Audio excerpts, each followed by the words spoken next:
The GOP presidential ticket now officially, former President Donald Trump and Ohio Senator JD Vance, as day 2 of the Republican National Convention gets underway. Joining us right now is the Republican National Committee Strategic Communications Director, Tommy Pigott.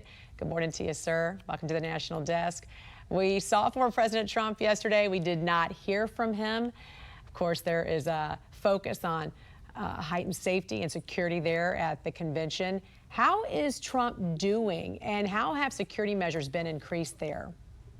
Well, President Trump is in good spirits. The convention was thrilled to see him yesterday enter the convention arena, enter and really go on stage and watch some of the speeches last night.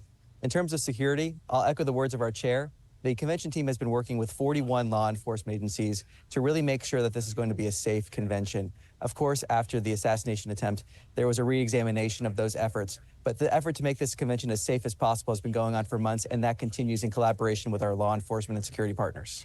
Tommy, how did the president finally decide on Ohio Senator JD Vance? You know, we heard Doug Burgum. He seemed like he was a front runner at one time, and then we heard Marco Rubio. What was the strategy behind picking JD Vance? Well, first, I'll just say that one of the great things about being a Republican is that we have success stories around the country where there are so many people that have delivered for their constituents, have delivered on their promises. When it comes to JD Vance, the enthusiasm for JD Vance at the convention and the party at large and in America could not be higher.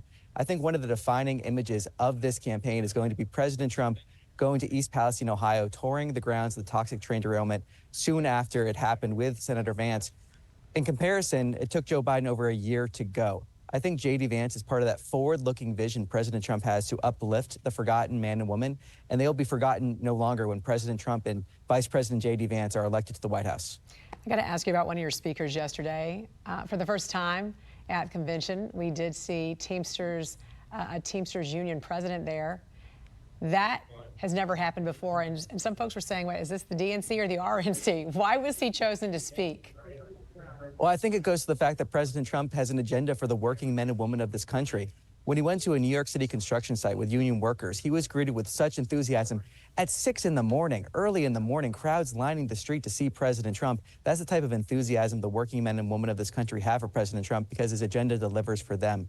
This is part of that effort. We're seeing union members across the country look to President Trump, supporting President Trump because he has an economic agenda of prosperity for all and for putting America first, making sure we produce things in America. And that's what working men and women want to see. Has the Teamsters union president endorsed Trump yet? This is part of an ongoing effort to make sure we're reaching out to union members. We have seen so many union members across this country endorsing President Trump, and we expect to see more and more union members endorsing President Trump as they learn more about his 20 promises to America and his agenda to make sure that we're putting America first.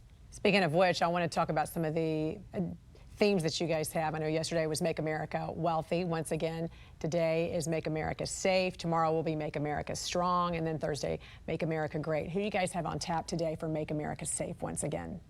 Well, some speakers to expect today include Marco Rubio, Doug Burgum.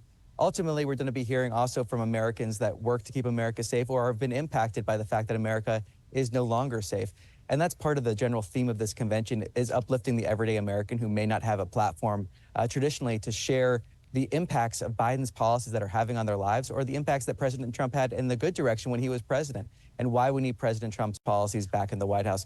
So we expect to hear from everyday Americans, from people that are affected by so many of these issues that millions of Americans are affected on, whether it's crime or the border. So the everyday Americans are honestly some of the people I'm most looking forward to hearing to tonight. Do we expect to hear from Nikki Haley today? When do we expect to hear from her?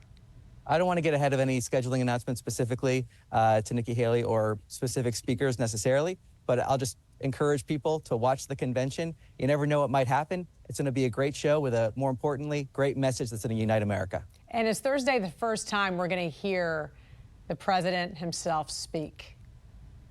I don't want to necessarily get ahead of any specific announcements that may or may not be coming, or any surprises that may or may not be coming. Ultimately, again, I would just encourage viewers to tune into the convention. You never know what you might see, and more importantly, like I said, the message there is about uniting America, and there's a true platform that every American can get behind. And what are you most excited about this election season right now?